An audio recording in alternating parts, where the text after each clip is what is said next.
Boxing Truth here, back with another video. Make sure to smash that like button, like, subscribe, all that good stuff. Alright, let's bang out a few videos, burn some time, let's talk a little boxing. First, I want to talk about Teofimo Lopez, his situation, and how it's going to affect his career going forward. And now, it's pretty much set in stone that Teofimo's days as a top-ranked fighter are numbered. He made the decision that a lot of fighters are not willing to take. He took the risk at putting his services in the open market, showing that he could have gotten a much better deal by going through the purse bid and defying his promoter and turning down the proposed purse for a Kambosos fight with Top Rank. He was offered his guaranteed minimum of his contract with Top Rank. I can't knock Teofimo. He did what he had to do. He felt he was worth a lot more. Coming off the big victory he got off Lomachenko, he was expecting a much bigger purse, which he would have gotten had the fight taken place in Australia. But it still worked out well for him. Career high purse. Bet on himself to have Triller, a third party, bid for the fight. And it worked out well for him. It can't be said for a lot of fighters who have done this, what Teofimo has done in the past. It certainly didn't work out in Gilberto Ramirez's favor. He did the same thing as Teofimo with Top Rank. Turned down a purse, and he was ended up getting offered much less for that fight, and he had to not go through with that fight, and as a result, it cost him a lot of time and momentum in his career. But it worked out for Teofimo. He got the career high purse that he was yearning for. There is good, of course, there is going to be some consequences. His days as a top ranked fighter are most likely numbered. He's already in the process of looking to buy out of his contract. He's already hired the lawyer. Right now, he's just focused on getting this mandatory defense of the Kambosos out the way. He made his decision in going against Top Rank. Can't knock him. You know, it worked out in his favor.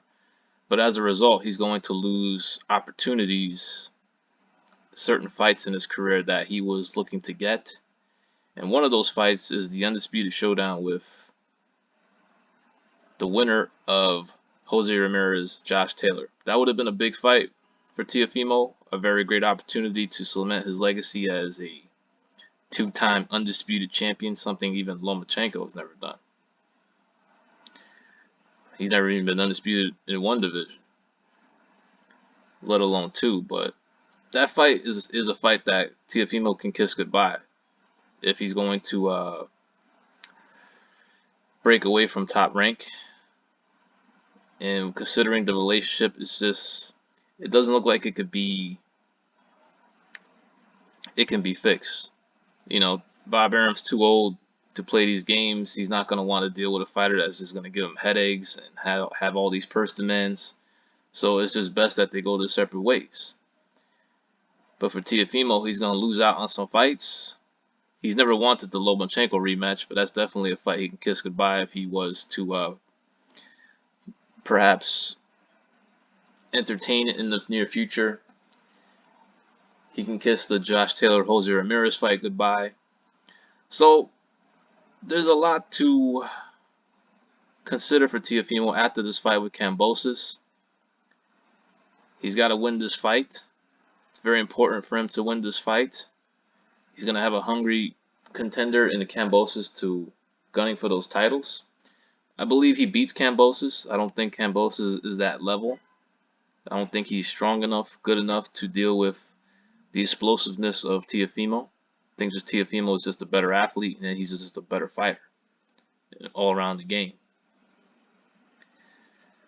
But once he gets past this assignment, he's going to have to make a decision on who he's going to roll with. Short term or long term, his decision will affect on what fights can be made or cannot be made. So there's good, but there's also bad involved when it comes to this decision. The good, he got a career high payday. He doesn't have to take a guaranteed minimum. He's going to get some exposure with this new Triller association. But, you know, Triller is relatively new in the game.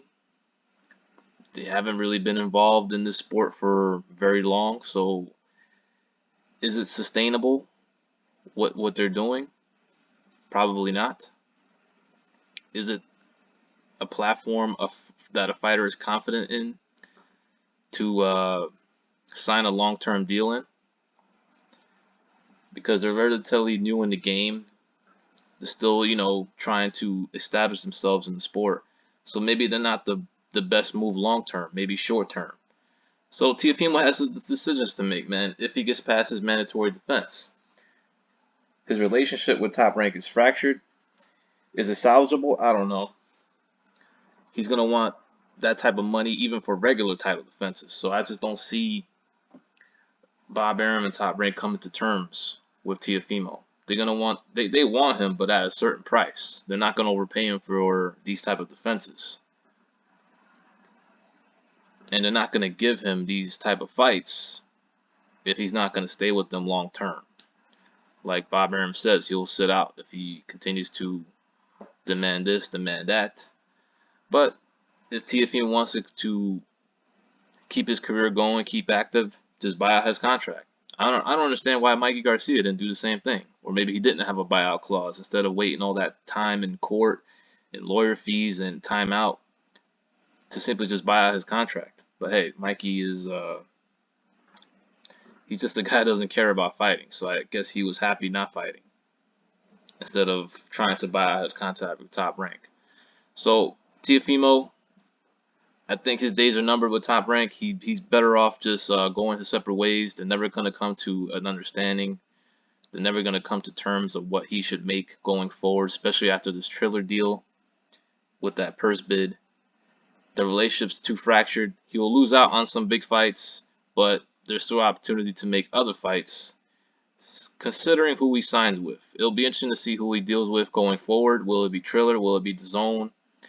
If he wants certain fights, like a Gervonta Davis, he may have to sign a short-term PBC deal. If I'm Teofimo, though, you know, go the Canelo route, sign short-term deals with a promoter for certain fights to see what they can offer him, and then just take it from there and see if Triller wants to sign him to something long-term. But it's got to take some commitment. It's got to take some trust, though, to believe in a platform like Triller for a long-term deal. So interesting times when it comes to Teofimo Lopez. Took the chance for short money against Loma. It paid off. However, it didn't pay off for a bigger deal with Top Rank. He's had to do something not many Top Rank fighters do, man, to go against the grain and go against their promoter. But it paid off in the end. But there are some consequences. There are some fallouts that are going to come when it comes to this decision. But Teofimo's in a good position. He's getting the type of money that he should be getting as the undisputed champion. But hey, man, not every fighter is going to have DAZN bags that support them, you know. So good for Teofimo. He got his money. Let's see if he can continue to be a long-reigning champion in the lightweight division. This is Boxing Truth. I'm out.